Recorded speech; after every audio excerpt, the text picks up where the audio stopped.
back and forth to swimming and to school and everything.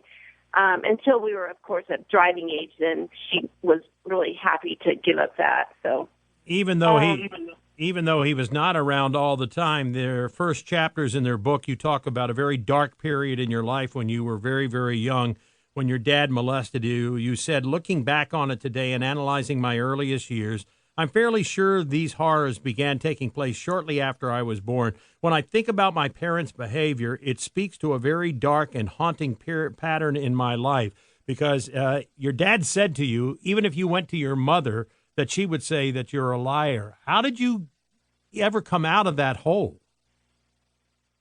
Yeah, I believe when I mentioned it to my mother, I was 4 years old, and she apparently just couldn't fathom somebody doing that. So, she did. She said I was a liar, and she took me to the Bible and showed me number 5, honor your mother and your father, and stop making lies up.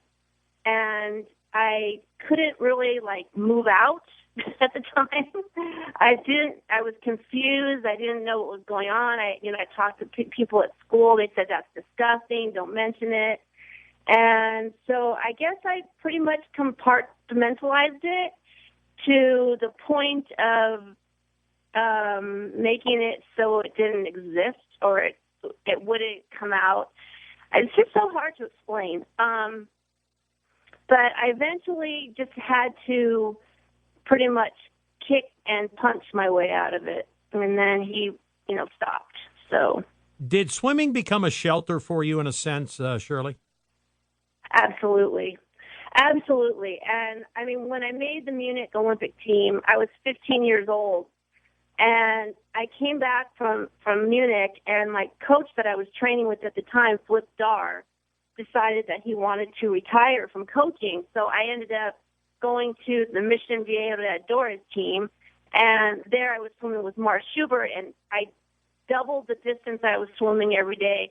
I was just getting stronger, and I felt like swimming was going to get me out of this family. And I knew that if I worked really hard at it, that I could actually, be the new Mark Spitz or whatever. And I really had hoped that it was going to help me out. And then in 73 is when we saw the East German girls, and they were just, so huge, and they were beating us, and, by just enormous amounts. And it just kind of blew my dream. Let's talk about Munich for just a second. You were young, as you said. Were you prepared for the world adulation and the focus of the world on you, or any athlete in the Olympics? I would say no. I wasn't prepared. I was prepared to swim. I was prepared to do my best in the pool. I don't think I had any kind of preparation for, speaking to groups of people or speaking to the press or anything like that, which probably would have come in handy. And especially, in between 72 and 76, when all these East Germans were coming out, and then I was pretty much being the one pitted against the whole country. I mean, there are articles written, Babashoff versus the East Germans, and it really got to be a lot of pressure for me. And I was, right before the Olympics, I was getting phone calls, and maybe 5 a day, 10 a day, for people just wanting, interviews and stuff. And I couldn't take it anymore. I didn't have any help with it, and I couldn't take practice and school and interviews and everything. And so I ended up quitting swimming for a day.